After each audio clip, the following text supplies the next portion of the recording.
quel message le port du masque nous envoie à notre cerveau? Tout d'abord, rappelez-vous que nous sommes des êtres humains qui ont besoin de respirer correctement pour vivre correctement. Ensuite, toute information qui arrive à notre cerveau est enregistrée. Et toute information qui est répétée a comme pouvoir de s'ancrer dans notre mémoire. Nous appelons ça un conditionnement psychologique. Le port du masque obligatoire est une muselière psychologique et physique qui est totalement irrecevable. Avec un masque, le son porte moins loin. Avec un masque, il est difficile de crier. Avec un masque, l'envie de protester diminue. Avec un masque, les expressions du visage disparaissent. Avec un masque, il n'y a plus aucun sourire, car le message psychologique qui arrive à notre cerveau par l'obligation de porter le masque est comme un programme que l'on nous met dans notre cerveau. Une programmation lente, pernicieuse, sournoise, qui installe des données dans votre cerveau et qui vous dit « Tu es bâillonné, tu ne peux plus t'exprimer, tais-toi, tais-toi, ne parle plus, tu es malade, le monde est dangereux, tu vas mourir, tais-toi, tais-toi » Et aussi, baisse les yeux. Apprends à vivre avec cette muselière. Apprends cette nouvelle norme. Charge bien toutes les données de ton cerveau. Reprogramme-toi. Mais surtout, tais-toi. Cette muselière qui s'impose dans les différents pays du monde est quelque chose que nous ne devons absolument pas laisser passer, sous aucune condition. Un masque chirurgical obligatoire dans les entreprises n'est pas fait pour être porté du matin au soir dans des conditions non médicales. Je remercie d'ailleurs Cédric qui m'a envoyé ces photos prises au microscope qui montrent que des fibres microscopiques se détachent et que ceux qui portent les masques en respirent. Il a fait cette analyse car plusieurs personnes de son entreprise se plaignaient de la gorge qui les grattait en fin de journée. Ce sont des microfibres de polypropylène, donc des nanoparticules à base de pétrole, que le porteur de masque respire à longueur de journée. Si ça vous convient de respirer ces particules, moi non. Mais la muselière du XXIe siècle ne s'arrête pas au port du masque. Elle est la plus grande tragédie de notre époque, une sorte de coordination mondiale vers une direction unique que chaque pays a tendance à suivre en appliquant des règles plus ou moins similaires et ajustées en fonction du lieu, mais pour une finalité identique. Ce génocide humain tel que nous le vivons est bien pire que la Seconde Guerre mondiale. Pendant les guerres normales, nous pouvons entendre les missiles, voir les bombes exploser, savoir plus ou moins où se trouvait l'ennemi et qui était l'ennemi. Aujourd'hui, nous, non. Nous ne voyons rien, nous n'entendons rien. Nous devons chercher par nous-mêmes et nous débattre au milieu de pantins qui sont manipulés par d'autres pantins qui eux-mêmes sont manipulés par des fous furieux. À l'heure où j'enregistre cette vidéo, le 8 septembre 2020, il y a 890 687 décès présumés du Covid-19. Nous sommes à l'heure d'aujourd'hui 7 637 millions d'humains sur cette terre, ce qui représente 0,0001% de morts présumées du virus dans le monde. Je vous invite juste à vous poser cette question. Avez-vous déjà entendu dans l'histoire de l'humanité que l'économie mondiale avait été mise sans dessus-dessous, que des règles dictatoriales enlevant la liberté des droits des humains avaient déjà été mises en place pour 0,0001% de décès sur une période de 10 mois, laissant tout simplement 99,9999% de survivants.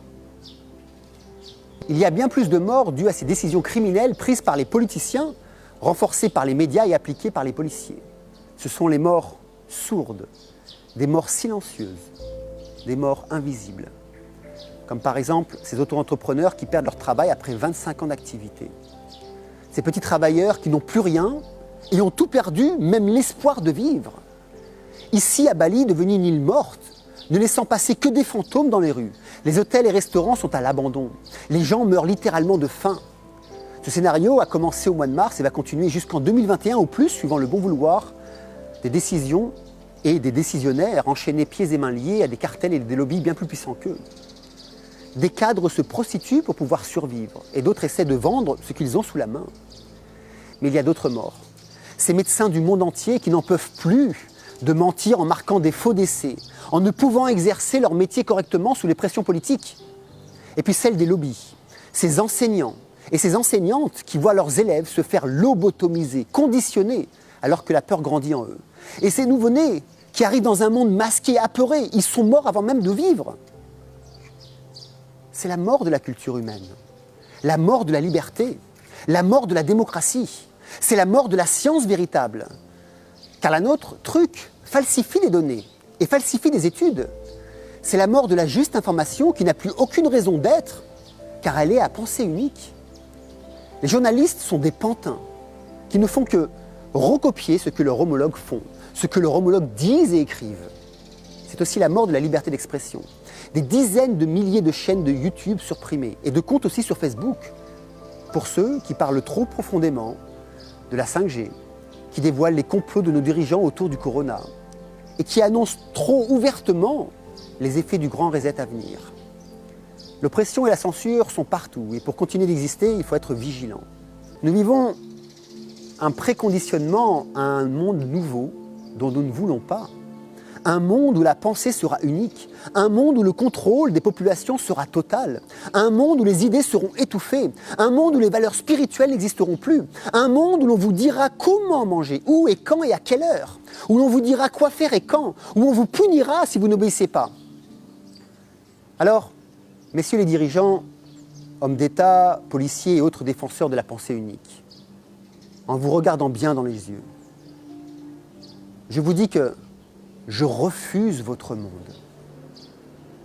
Je suis prêt à mourir libre plutôt que de vivre pour vous en tant qu'esclave.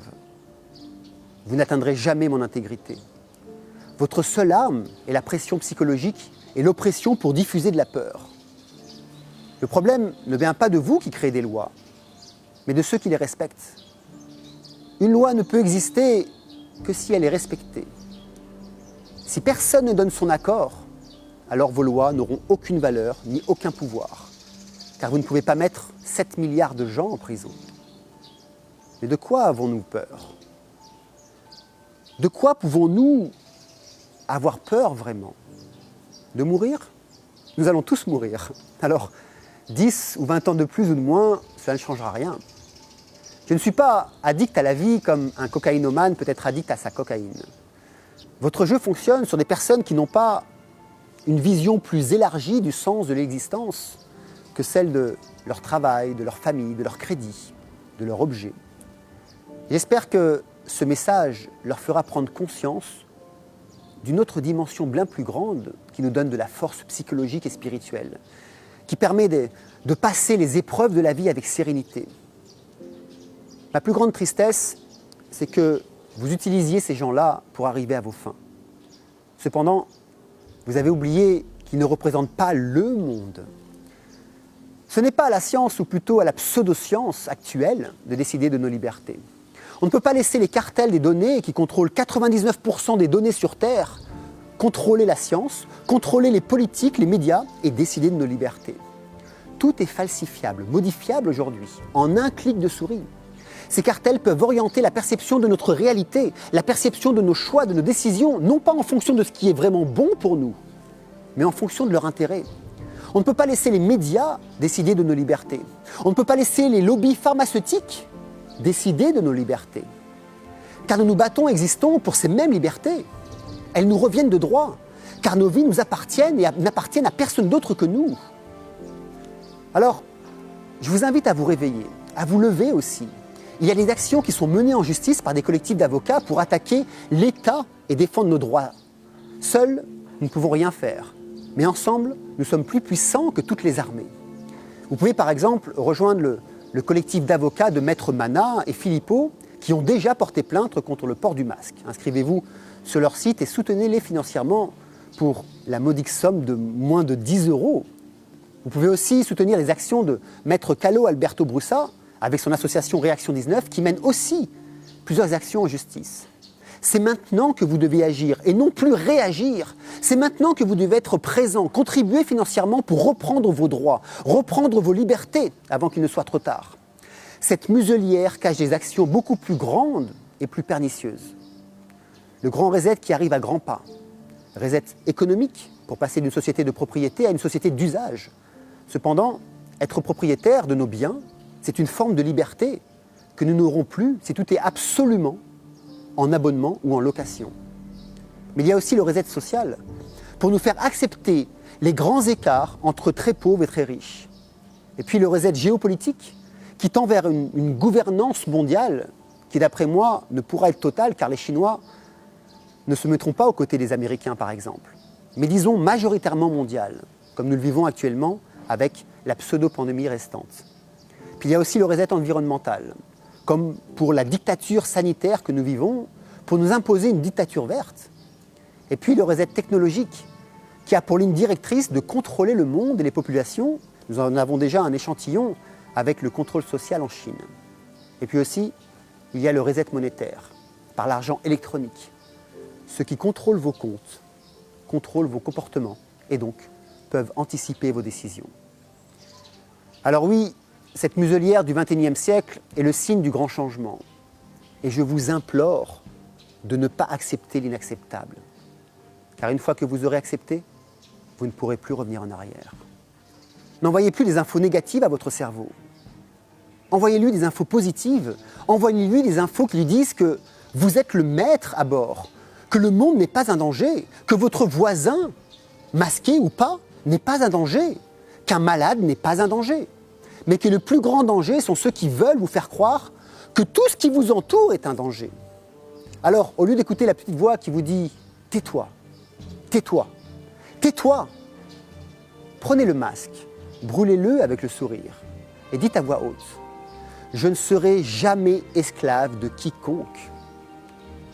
Alors, messieurs les présidents, messieurs les lobbyistes, messieurs les forces de l'ordre, messieurs les ministres de la Santé, messieurs les journalistes de masse, maintenant, vous ne pouvez plus dire que vous ne savez pas. Nous vous invitons à modifier votre trajectoire, car si vous êtes à vos places actuelles, c'est parce que nous l'avons décidé. Et votre mission est de protéger le peuple et non de la servir.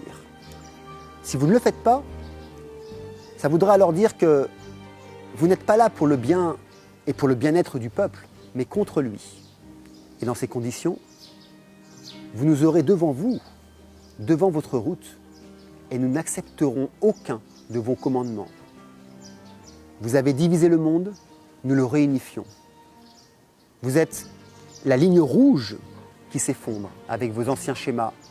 Nous sommes la ligne verte qui monte avec une émergence spirituelle puissante et inébranlable. Voilà, partagez cette vidéo et n'oubliez pas d'aller rejoindre les collectifs d'avocats pour défendre nos droits humains. Gardez le sourire, gardez la joie de vivre, méditez, aimez, partagez, serrez-vous dans les bras, dansez, faites la fête, jouez de la musique, rayonnez de la joie de vivre, jetez vos masques. Ainsi, vous enverrez d'autres signaux à votre cerveau. Des signaux qui lui diront que vous êtes le ou la seule décisionnaire de votre vie. Jetez vos masques, abandonnez vos peurs et retrouvez votre liberté de penser, d'agir et de vivre sur une planète qui n'est pas la propriété de quelques élites, mais de tous les habitants qui y sont et qui vivent ici. Et surtout, qui n'y sont que de passage.